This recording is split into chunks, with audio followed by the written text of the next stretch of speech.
بسم اللہ الرحمن الرحیم۔ آج ہمارے پیش نظر جو سوال ہے وہ بڑا اہم ہے۔ آئلی زندگی اور گھریلو خاندانی زندگی میں اس کی بڑی اہمیت ہے اور اس کی وجہ سے بڑے مسائل ہیں۔ سوال یہ آیا ہے کہ والدین ماں اور باپ جب وہ بڑھاپے کو پہنچتے ہیں تو ان کی دیکھ بھال اور نگہداشت صرف لڑکوں یعنی بیٹوں کی ذمہ داری ہے، بیٹیوں کا کوئی ذمہ نہیں، بیٹیوں کا کوئی حق نہیں، یہ دونوں کی برابر ذمہ داری ہے؟ یہ سوال آیا ہے۔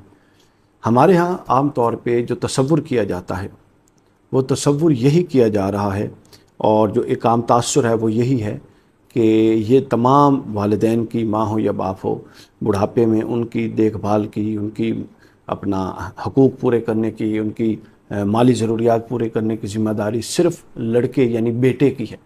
یہ ہمارے ہاں ایک تاثر ہے۔ یہ تاثر حقیقتاً غلط نہیں ہے، لیکن اس ضمن میں دو چیزیں سمجھنے کی ضرورت ہے۔ وہ دونوں کی دونوں پہلو میں قرآن مجید سے سمجھانا چاہ رہا ہوں۔ قرآن مجید کیا کہتا ہے؟ قرآن مجید نے ماں باپ کے حقوق کو 15 مختلف تناظرات میں بیان کیا ہے، 15 مختلف انداز میں۔ مثلا قرآن مجید والدین کے ساتھ حسن سلوک کا حکم دیتا ہے۔ قرآن مجید فرمائے، اللہ کے رسول نے فرمایا سورہ انعام آیت نمبر 151 میں کہ آؤ میں تمہیں وہ چیزیں پڑھ کر سنا دوں جو اللہ نے تم پر حرام کی ہیں، اور ان میں سے آپ نے فرمایا اللہ تشرکو بہی شیئا وبالوالدین احسانا، کہ تم اللہ کے ساتھ یعنی میرے ساتھ کسی کو شریک نہیں ٹھہراؤ گے اور ماں باپ کے ساتھ حسن سلوک کرو گے۔ یہ قرآن مجید کی آیت۔ پھر اسی طرح سورہ مریم میں حسن سلوک کا حکم، پھر اسی طرح سورہ الاعقاف میں حسن سلوک کا حکم، پھر اسی طرح دوسرا تناظر آتا ہے والدین کے ساتھ نیک سلوک کرنا، یہ انبیاء کی سنت ہے۔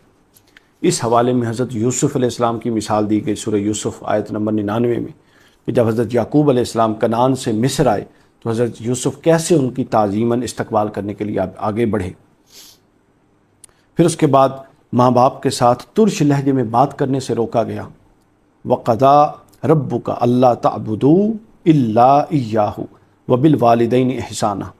آگے پھر اس کی تفصیل ہے کہ دونوں اگر بڑھاپے کو پہنچیں یا اگلی عمر کو پہنچیں تو دو یا دونوں میں سے ایک تو خبردار وَلَا تَقُل لَهُمَا اُفٍّ، اف تک نہ کہو، یعنی ان سے ترش لہجے میں بات کرنے سے منع کیا گیا۔ پھر آگے بتایا گیا والدین کی نگہداشت اور ان کی حفاظت کا خصوصی حکم۔ پھر بتایا گیا والدین کی بے ادبی سخت سزا ہے اللہ کے ہاں اس کی، خبردار ان کی بے ادبی نہ کرو۔ پھر اگلا ایک تناظر آتا ہے والدہ کے ساتھ خصوصی طور پہ احترام اور محبت کی تاکید کی گئی۔ پھر والد اور دادا ان دونوں کے حقوق کی خاص طور پہ سورہ نساء آیت نمبر 11 میں تاکید کی گئی۔ پھر سورہ بقرہ آیت نمبر 215 میں اولاد کے مال اور جائیداد پر والدین کا حق ہونے کی، یعنی جو اولاد جو کماتی ہے اس پر ماں اور باپ دونوں کا حق ہے، اس پہلو کو بیان کیا گیا سورہ بقرہ آیت نمبر 215 میں۔ پھر والدین کی اطاعت اور اس کی حدود و قیود بیان کی گئیں سورہ بقرہ آیت نمبر 83 میں۔ پھر اس کے بعد والدین کی اطاعت کا اجر سورہ الاعقاف میں بیان ہوا آیت نمبر 16 میں، اولئک الذین نتقبل عنہم احسنا، جن لوگوں کے ہم اچھے اعمال قبول کرتے ہیں وہ ان میں سے ہیں جو والدین کی خدمت کرتے ہیں۔ پھر آگے والدین سے سرکشی کرنا مذموم فعل ہے، سخت گناہ ہے، یہ بیان ہوا۔ پھر دنیاوی معاملات میں مشرک والدین کے ساتھ بھی حسن سلوک کا حکم، اللہ تعالیٰ کے ساتھ ساتھ والدین کا بھی شکریہ ادا کرنے کا حکم آیا سورہ لقمان میں۔ پھر اس کے بعد سورہ ابراہیم میں اولاد کو والدین کے حق میں دعا مانگنے کا حکم دیا گیا۔ اور آخری جو 15واں تناظر ہے سورہ الطور میں، نیک اولاد والدین کی وفات کے بعد بھی صدقہ جاریہ ہے۔ یہ 15 تناظرات ہیں جن میں قرآن مجید والدین کے، باپ اور ماں کے حقوق کو زیر بحث لایا۔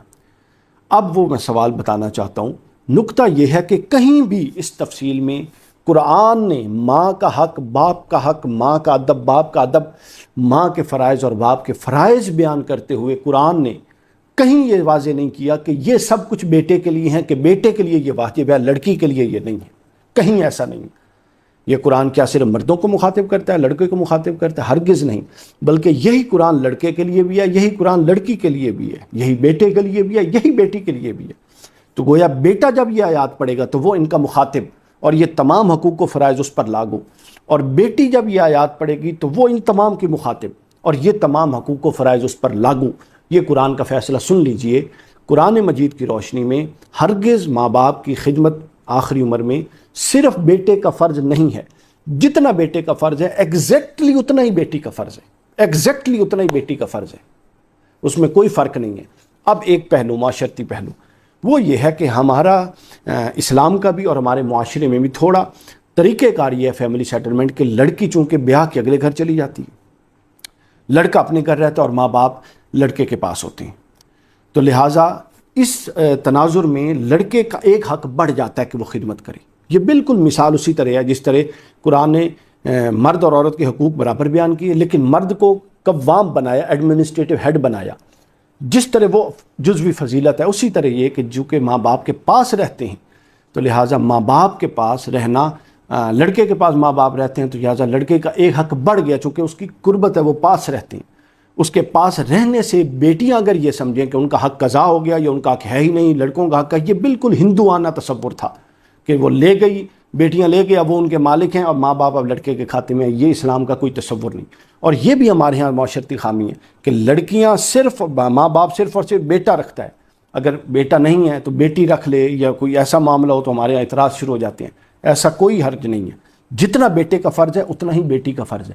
بیٹی بھی رکھتی ہے تو ہمیں دلوں کو وسعت دینی چاہیے۔ ہمارے خاندانوں میں کیا ہوتا ہے، بیٹا خدمت کرے تو کرے، اگر بیٹی نے کر لی تو یہ جی کھلا رہی ہے اپنے میکوں کو، یہ کیا جہالت کی چیزیں ہیں۔ تو لہٰذا قرآن مجید کی روح سے جتنا بیٹے کا حق ہے ماں باپ کی خدمت کرنا، اور ماں باپ کا حق بیٹے پر واجب ہے، اتنا بیٹی پر واجب ہے۔ اگر بیٹا تنگ دست ہے تو بیٹی خدمت زیادہ کرے، اگر بیٹا کر سکتا ہے تو بیٹی اپنا حق لازمی ادا کرے، حق قضا نہیں ہو سکتا۔ دوسری بات، بیٹا رکھنا چاہے تو بالکل افضل بات یہ ہے کہ بیٹا رکھے۔ ہاں اگر بیٹا نہیں رکھ سکتا یا کوئی ایسا معاملہ ہے کہ بیٹا ہے نہیں تو پھر بیٹی پر بھی فرض ہے۔ تو قرآن نے ہمیں یہ سبق دیا ہے، لہٰذا اس کی اصلاح کیجیے اور اس کے مطابق اپنی زندگیوں کو ڈھالیے۔